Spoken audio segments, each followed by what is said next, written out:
Big game coming up at home, Leicester. It is going to be a important win after a big win at the Emirates. We picked up the 3 points. Can we pick up back-to-back wins and finally turn around the home performances? We're going to be talking about the lineups and tactics and all of that stuff, and the fact that, in my opinion, Ollie Scarles has to keep his place. He has to start. We have to build on that amazing performance because he was outstanding in that game against Arsenal. 100%, Dan. And listen, what a difference a week makes. If you rewind back to the week before when we got pumped by Brentford, the optimism was just done. Everyone, including me and you, was resigned. The season was done. It was over.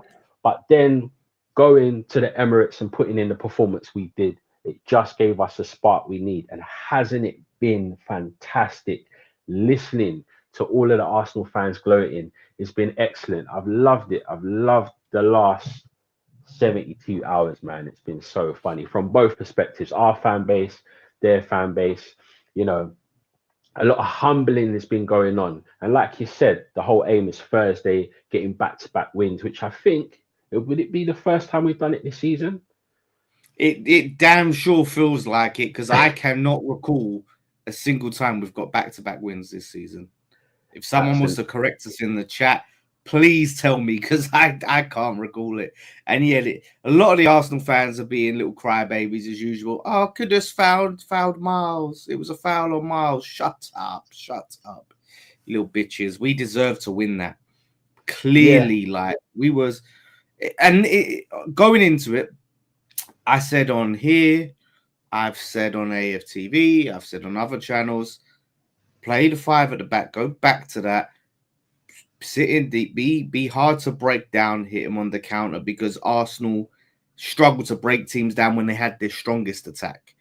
Now the teams players that they've got, you know, what I mean, it was even harder for them. So it was Potter got it spot on. Me and you was talking after the Brentford Brentford game and game. talking about Yeah. how Potter got it wrong. He got it spot on the weekend. Yeah, 100%, 100%. And not only that, so the formation and system was definitely the one to pick, but the concentration and the execution by the boys was absolutely fantastic. The team kept their shape really well, nice and solid. Arsenal couldn't really find a way in second half, tried to put it out wide and send balls into the box, but we were just eating it up all day. And I think there were so many key performances across the team which made it, get us the result what we got. I think Ollie Scars, he has to get a mention because he was outstanding. In fact, both wing backs or full backs, whatever you want to call them, had an outstanding game. It's really funny because listening to opposition fans talking about Wan-Bissaka because it's bringing a little light on him now that he's going forward and attacking in the way he has been since coming here. Now opposition teams are starting to see that. So both of those guys had a magnificent performance. I think Kudus ran his socks off from the minute go. He ran his socks off playing in that system up top with Jared Bowen. And again, he always seems to have a good game against Arsenal. I think he got really tired towards the latter end of the game, and that probably impacted his pass, which he made to Ferguson. But again, there were so many key performances, and it makes me think, Dan, like the question is, what are we going to do for the game against Leicester in terms of personnel and lineups? Because it's one of those ones when you look at it, it's really hard to kind of look at the 11 and say we should drop someone on one hand based on the performances that were there. There may be one or two that were kind of a little bit more anonymous more than others. But then on the flip side, we're playing at home to Leicester, who are in the gutter, a team we should have pumped when we played them away because we had so many chances to do so. But playing at home in order to galvanize and get the fans on side, you don't really want to be seeing a 5-3-2 at home. It's a tough one, and I wanted to get your views on what you thought on that. Yeah, do you know what? I've been thinking about this a lot. I really have. And I'm leaning on sticking with the formation just because if we try to play, say, like we played against Brentford, right? They're a terrible team, but they eat high lines for breakfast, right? A ball over the top, a through ball, Vardy's on the end of it, they'll cut you open, right? So, however, to me, we can play the same formation. Doesn't mean we necessarily have to approach the game the same way.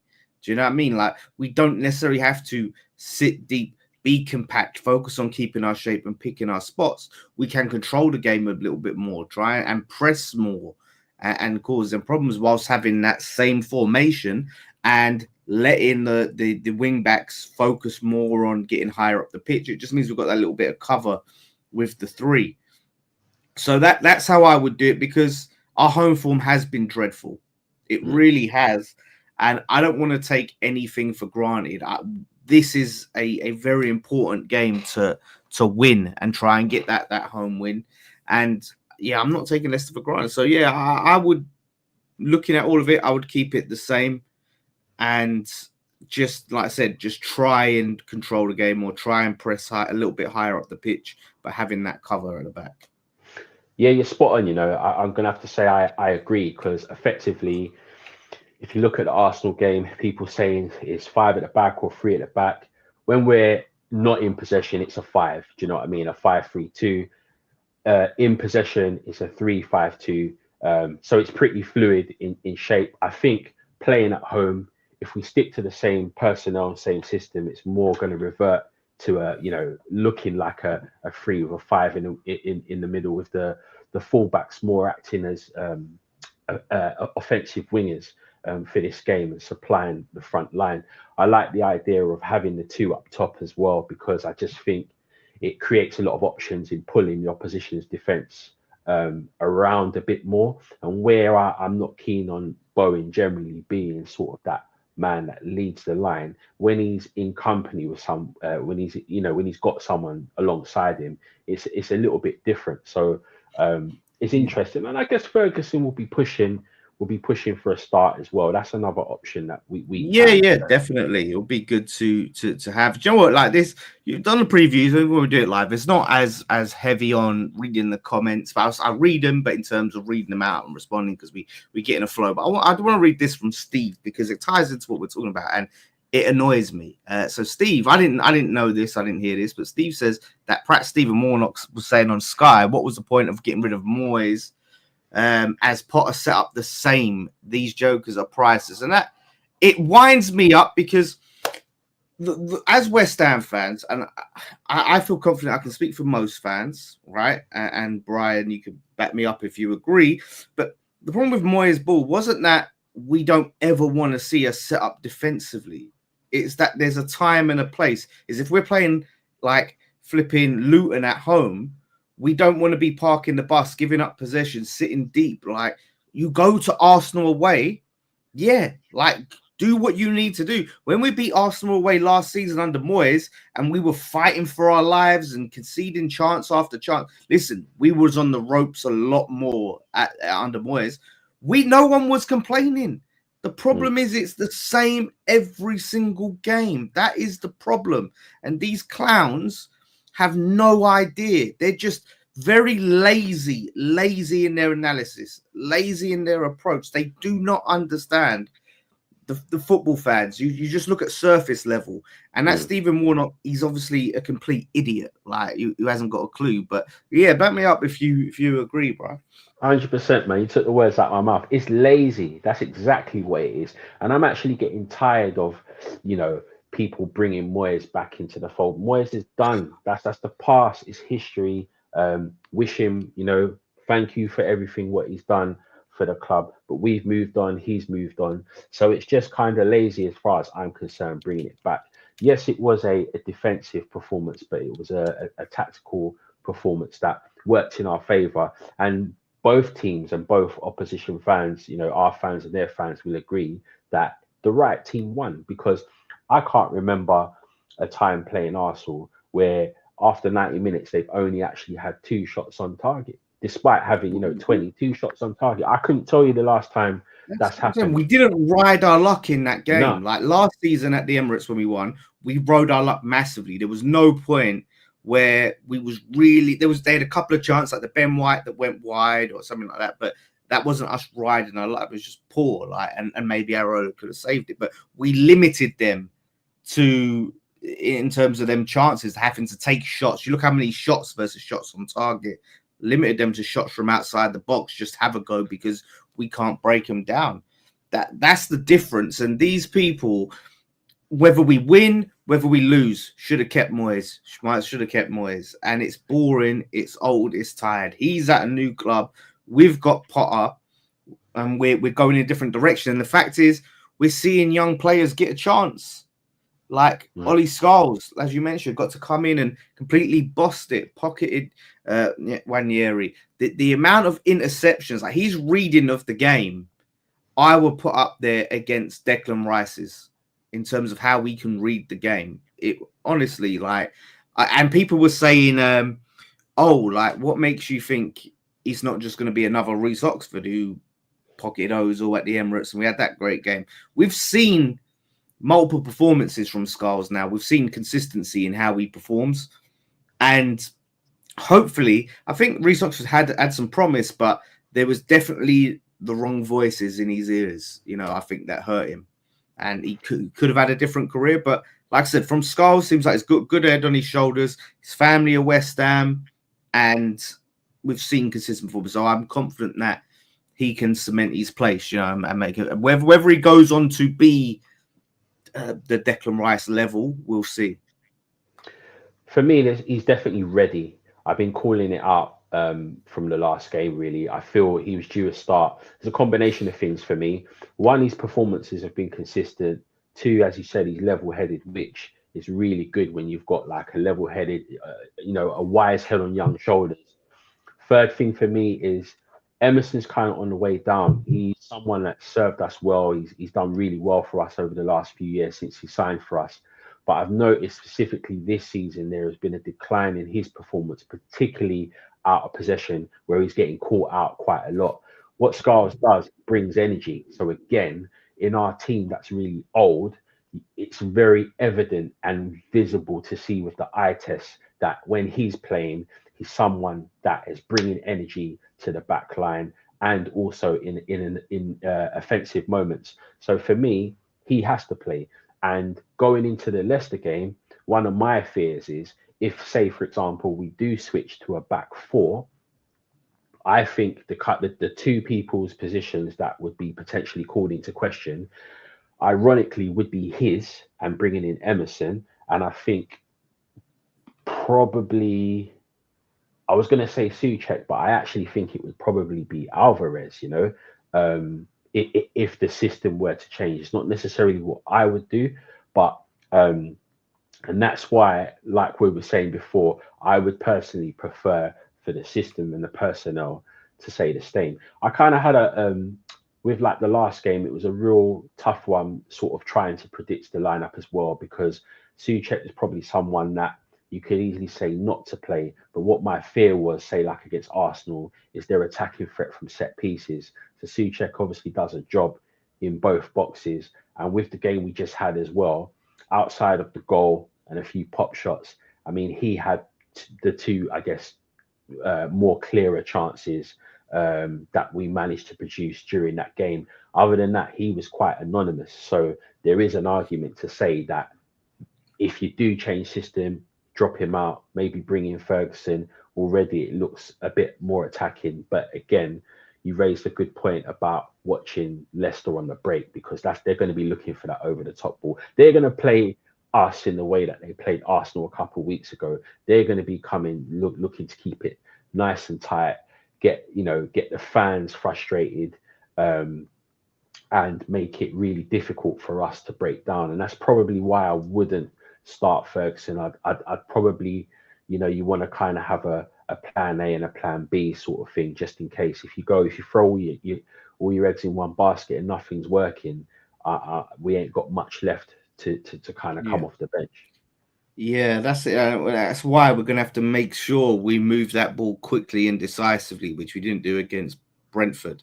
That slow, stagnant build-up that we saw under Lopetegui, that we saw against Brentford, we can't afford that. And, on the formation, I think at some point this season, as we're looking at these games in extended pre-season, I think Potter's going to have to decide, like, how he really wants to play overall, what he wants our overall identity and style to be.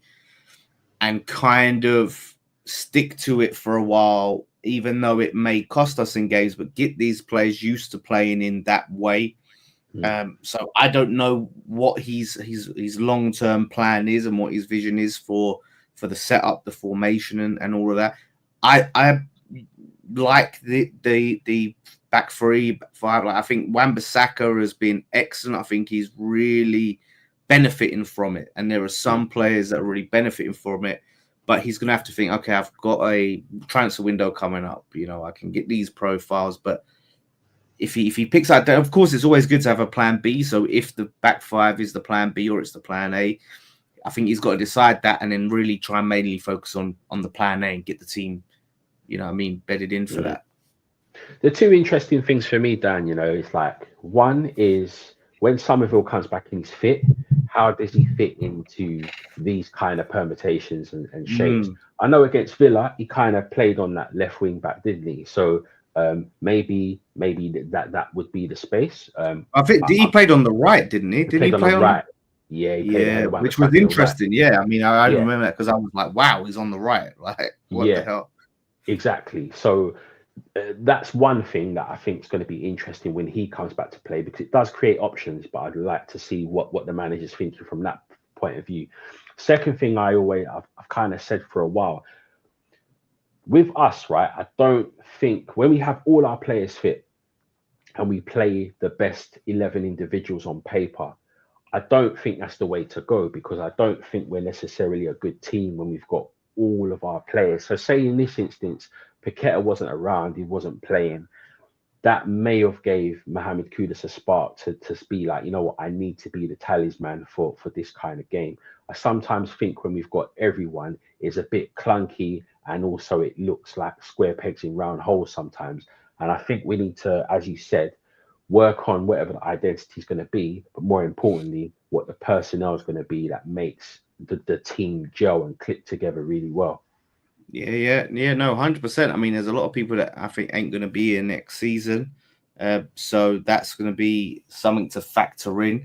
But, you know, like I said, Creswell, I'm kind of impressed with Creswell in that left-sided centre-back role, back three. I don't think he can play the left-back role really anymore, but I think he done well there.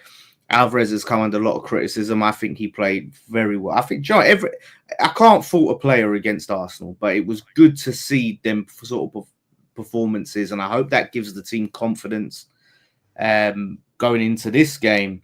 And we can see that, because as well, it's not always about defensive attacking, that even though it is a big conversation start, a lot of the time it's about the effort that we see, the urgency, and a lot of the time it would be passive time. Like, you can be defensive without being passive. And under Moyes and Lopetegui, I thought we were very passive no matter what we tried to do, and the game would be played around us, and we would just wait for the moment to make a mistake and try and get onto the ball. Whereas what I see against Arsenal in other games, you know, we're defending with a purpose, and we're trying to get hold of that ball, trying to intercept it, put a tackle in and start a counter whilst being compact. So I think that is a key difference for me. Yeah, no, I agree. And one of the things I remember Potter said, like in the lead up to the Arsenal game in the press, he was basically saying the disappointment thing for him with the Brentford game was the fact that what he's been seeing in training, the energy, the response and everything has really been top level. So he said he was also surprised in the performance that we produced against Brentford. And that's why I like I said back then, my thing was the fact that they scored early. It just messed everything up. The players lost their head. They were almost desperate in trying to go forward, but then scared because they kept getting caught out. And I think the organisation has been better, but it's something we both said last week in terms of it would be so West Ham, wouldn't it, to pick something up at Arsenal, win or draw, in this case a win, and then to either lose or, you know, draw and drop points against relegation for the Leicester. Yeah. That's it. A team that's all but relegated. Really, I mean, they're definitely. I mean, they've still got a chance, of course, but I think they're probably going to go down. I really do, and this is why it's you know, you go to the games as well as I do in that stadium. We're talking about just the vibe is off. It's not enjoyable. It's just a downer going there, and it has been all season. It has not even all season. It's been that for a while, Yeah. and that's why we need something to pick us up. You know, a lift, a boost that the fans can all get behind, and we can enjoy it. And I think if we can go into this game, not just beat Leicester, but smash Leicester, that is exactly what the doctor ordered there. Something that gets the fans singing, picks the vibes up. We need to look to play to really sort of demoralize them, I think, and get to the point where we can just have fun with it, and just bang goals past them. That is exactly what the fan base needs at home, because I look at it, even under Potter, like all our best performances have come away from home this season. Yeah, which is mad because normally our home form's pretty decent. We're pretty tough to beat at home and on the road in most seasons generally. Yeah, we're not the best. Thing is as well, right, is that Leicester is actually a team that we don't have like the best record against them. We've only beat them once in the last 5 games, and it was like this. It's going back. Like we've lost, I think, the last three, drew one. That did we draw the one when the season they went down the 2-2, and we definitely lost to them at home. And then you have to go back to like 21, 22, the last time we beat them. So they're one of those teams as well that yeah, they're a little bit of a bogey team. It used to be a back and forth, like we might get pick something up and then they'll beat us at their ground. But of late, they've kind of got the sign, the curse over us, even when they've been in the mud when they got relegated that season. Yeah. So it's going to be an interesting game. But like you said, I think Potter's well aware that the importance of getting a back-to-back win, the importance of getting the fans on side, and the importance of the players really putting in, some energy that everyone can then basically get behind the team because they're seeing that the effort that's being made. Yeah, and that's what I think. We need to just focus on starting that game focused, not switch it up. Just focus on not conceding early. Try and just, do you know what I mean, control, build up, and just try and, because if we concede early again, it's game over. Like it's game over. It's not effectively, but you just know the air will be sucked out the stadium. The whole vibe will come down. We cannot afford to do that. So if we try and make sure we're switched on, not get caught out early on, which is much easier, like I said, if we're playing that back five. Injury-wise, I watched the press conference earlier. It looks like no change. Everyone who's been missing is still missing. I think Paqueta could be back for Newcastle. Soufal could be back for Newcastle. And Somerville won't be back, as well as Fulkrug. So, yeah, it's no real change. But, like I said, for Leicester, I'm happy with the options we've got. And yeah, it's just gonna, like I said, it's just gonna be on the players now to turn up and give it their best and not rest on their laurels. And that's the thing with West Ham, when we looked at what we call the West Ham way, we would beat an Arsenal and then get full of ourselves and think we can just turn up to a Leicester. Nah, there is no just turn up, and that's going to be again on Potter to get the mentality right, keep the team grounded, and put in. I want to see that same level of effort we saw against Arsenal, against Leicester, that we didn't see against Brentford, because that was a Warriors performance. And if we take Leicester like that, I said, these upsets can happen. You look at Palace have beaten Villa 3-1 now. That 4-1. Palace have beaten Villa. That Villa could looked at that as, that's a winnable game. That's one we can go and get 3 points at.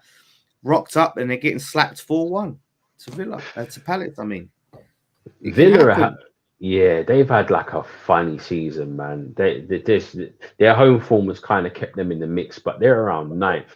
They just had they've had a bit of a mad season. But say like with the Leicester game, right? So is it right? So Van Nistelrooy, they ain't won a game basically since they beat us, or have they picked up a No, win they after that? didn't. They beat Spurs. They beat Spurs. Yes, that's it. Yeah, Yeah, yeah, yeah, yeah, yeah. because high line. Yeah, They love it. They love a high line. They'll all day long. yeah, Leicester. yeah. Yeah, I think Spurs in January 26th was their last win. Tottenham away. Right, right. Okay. 2-1. Vardy got the first goal, which is classic Vardy goal. What you Well, I got? think that's literally it. I think Van Nistelrooy has had what? He's definitely had at least 12, 13 games. And I think it's literally, I don't even think there's been draws. It might be like just 2 wins and just straight defeats. Do you know what Yeah. I mean? I don't know. I haven't checked it, but yeah, he's not had, when we're talking about manager bounce, he had that just literally for that first game. And That then after first that, game, it's not been good. Not been they good at all. slapped us. That game And still hurts me, because we were just in the mud, but it was so weird because I felt we just controlled everything, considering how poor we had been around that time. We completely controlled the possession of that game, probably created, they had the clearer chances, but we had a lot of shots where on another day, do you know what I mean? Bowie might have put one or two of those chances away. yeah. And that's the thing. But do you know what? All of those games now under Lopetegui, I don't look back with too much regret because it allowed us to get to the point where we got Potter. And whatever happens with Potter, I just don't think Lopetegui was ever going to be the guy. And if he picks up a win at Leicester, who knows? He may have lasted longer and things would have been different. It's been very interesting seeing the quotes coming out from Lopetegui. He's been talking about like an interview somewhere saying he don't want to say anything about Tim Steidten, basically alluding to the fact that there was issues there and he's not a fan of Steidten, who's no longer with us, and the fact that he was let go over the phone by Sullivan and Brady, which doesn't surprise me at all. Just a real lack of class. Like we was hearing about how we knew that they was caught in other managers like Potter whilst he was still in the job rather than sacking him just in case. And then they go and sack him over the phone, which is just sums them up. Yeah, 100%. I was kind of waiting for there to be some sort of feedback with regards to how he left. You know what I mean? He's giving it some time, and I haven't like properly heard about it, but I know like one of the things he said that he felt we were on track still in it. It was just kind of like a slow process in terms of going in the right direction. He reckons our fitness stats went from second bottom or something like that to near the top in terms of the Premier League. But to be honest, I didn't see nothing like that. Do you know what I mean? So it's just one of those things with Lopetegui. It went from me wanting him out to actually feeling sorry for him at the end, just because of the way how the club handled it and the way how, from a dignified point of view, he kind of wanted to hang around, take the training sessions and take the last game and all that rather than bounce. So it just made me feel a bit ashamed and embarrassed for him and the way how the club handled him. Yeah, listen, and full respect to him. And like you said, dignified guy, all the respect in the world. And look, he's going to say that we were on track, but I don't think we was ever going to be on track because and from everything I've seen, what the players have been saying and not saying, reading between the lines, he just could not get his ideas across. And that was evident. That was absolutely evident. He says, okay, our fitness stats were up. But look at the performances, like what we're seeing on the pitch and how we're playing. It was just from day one to the final day, no tangible progress from a fan perspective of what we can see. And from the players now talking about Potter, like as soon as he come in, wow, yeah, he's so clear. I understand what I'm supposed to do. The fact that they're all emphasizing that, the clarity and understanding, like there's so many things. If you just want to waffle and say and basically blow the new manager, there's anything you could say. Oh, we're gonna play great football. He's a great guy.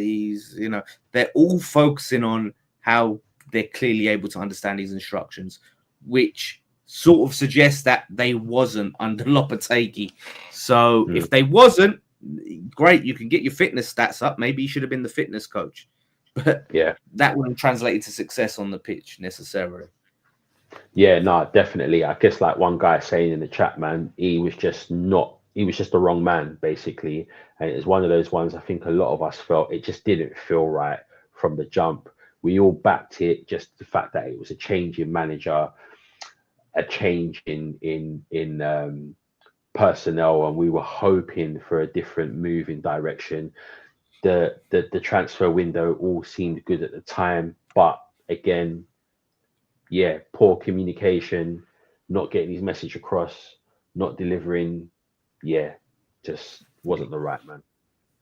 Yep. So look, usually we go, oh, what do you want to start line? But I'm saying keep the same, exactly the same 11. Are you? I'm Same. exactly the same. Yeah, just maybe playing the wing backs in a more advanced position. Yeah, exactly. Yeah, and then maybe the only change I maybe might look at is Souček for Soler. I said before the Arsenal game that I thought Souček should have started because of his aerial ability in both boxes, and they were looking to put a lot of crosses in, and obviously we know what they're like on set pieces. I thought he was good for that game, but maybe if we are trying to be a little bit more progressive and control the game a little bit more, Soler alongside Alvarez or with Alvarez or in that, I think would be the way to go for me. That's not a bad shout, and what it would do, it would provide like balance in terms of feet in midfield, because Ward-Prowse hold in the middle, which I think was a really good tactic Yeah, do as you know well. what? He was class as Yeah, well. yeah, because he initiated the press, keeps the ball ticking over really simple. It meant that Souček and Alvarez could just basically be tucked in and press. It also meant that Alvarez could keep an eye on Odegaard and just kind of like mark him out the game if need be. So if Soler was to come into that, he would probably play on the left-hand side with Alvarez on the right and Ward-Prowse being in the middle. So it could work. I'd probably keep it the same though. I'm not sure I'd bring in Soler, but yeah, I could see that working. It would create balance, and it would create better control in terms of possession. Would be a bit more comfortable in possession if you were to play him. Couple of people are saying Ferguson for Souček, so we still play that back three, but we change it up a little bit more in terms of more bodies in the forward line. I'm not mad at that. Yeah, me neither. They're obviously managing his minutes, managing his time. He's someone we know that can get injured, and I think it is wise to kind of manage him. So there's that debate, isn't it? Do you go all out to begin with and give him 60 minutes, or do you kind of bring him on? I think we've done the latter for 2 games in a row now, so I would like to see us maybe do that, start him. Souček, I've been thinking has a role to play. I think he'd be great off the bench, just in terms of his physicality and the type of player he is, and whether you're trying to see out a game or trying to maybe be a bit more direct and chase a game of what he can do. I would personally have him as an impact sub. So yeah, the Ferguson shout to start, and look, 60th minute if we have to bring him on and change it up. We're not spoiled with options, but we have some options of things we can do. I would rather just go for it from the start, get them goals in, and see from there. So yeah, that is definitely an option over Soler. And Mavropanos, I have to say, he's been very error prone this season. He does seem more comfortable in a back three. He came off the bench and he did all right. My big problem for him has always been his positional awareness and getting caught out of position constantly. So many goals this season have come from him being caught out of position. When it's a case of he has to, we've got the back three, he can maybe go forward and we have that cover in the other 2 centre backs. So you're not seeing Kilman caught alone. And then it's a case of, I think, communication between him and Alvarez. Like, if Mavropanos is going to go forward, Alvarez has to drop back and cover. You know, if you've got both of them up high, then it causes problems. So I think a lot of people like Nicky's talking about like he's the worst he's ever seen. There's a lot of hyperbole on Mavropanos. I think he has a mistake in him and he gets caught out of possession. But in terms of fundamentals and basics, he's a decent centre back. Yeah. Do you know what I mean? That's an option. No, I agree with that. I think, say like with Kilman, if we're talking back threes, he always looks more comfortable in the middle for me. If he's in that kind of position where he's covering, so like almost sweeper, like he is better in a 3 than a 2 for me. And these days at Wolves, you know, that's kind of like what he was doing. He often played in a back. We played in both, but he often played in a back 3 as well. So yeah, Mavropanos can do a job. And you know, Todibo, him getting more minutes, just edging more forward to get more minutes on the clock to work his fitness up, I think is very important. He looked good as well. He's looking lean. Yeah, he did. He played well. Happy. Yeah, he's looking. You know what I mean? Listen, the dark cloud of Lopetegui has been lifted off his shoulders. He don't have to go in with his boxing gloves looking to fight his manager anymore. Do you know what I mean? He looks so happy. It's true. It's true. And it's good to see, man. It's good to see when, you know, players have got a smile on their face. So, yeah, man. But what you reckon, Dan? What's the scoreline going to be for you? Yeah. It's a tough one, but I'm going to say 3-1 West Ham. I think there is a danger that they can catch us at some point when we're vulnerable on the counter attack. You know, it'll be a slightly different game where we're expected to maybe be a bit more on the front foot. So I do see us potentially conceding. But I think with the way their defense has been, I mean, defensively, looking at what goals they've conceded, they just lost to Brentford 4-0 in their last game at home as well. Then 2-0 to Arsenal before that, 2-1 to Man United, 4-0 Everton away. You know, so we should be able to put 3 past them if we're on point. So yeah, I'm going to say 3-1 West Ham. Probably the score I'd go with, but I'm going to go 2-1 West Ham, 2-0 with Bowen getting a double, and with about 15 minutes to go, Leicester get one back, gets a little bit squeaky, but we hold on 2-1. Bosh. Mate, I really want, after that Arsenal game, I want a nice, comfy, cushy game where I can just chill and relax, because anyone that's seen the watch along, mate, my heart rate was going crazy, like, because 1-0, it's a stressful, because you just never know. And I would like, but it's West Ham. We don't do things the easy way. Yeah, for real. So, but yes, no, we will be there at the game. So it should be a good one. If you're there, come and see us by the club shop. It'd be great to see some of you all. And listen, hopefully it is a nice dominant win.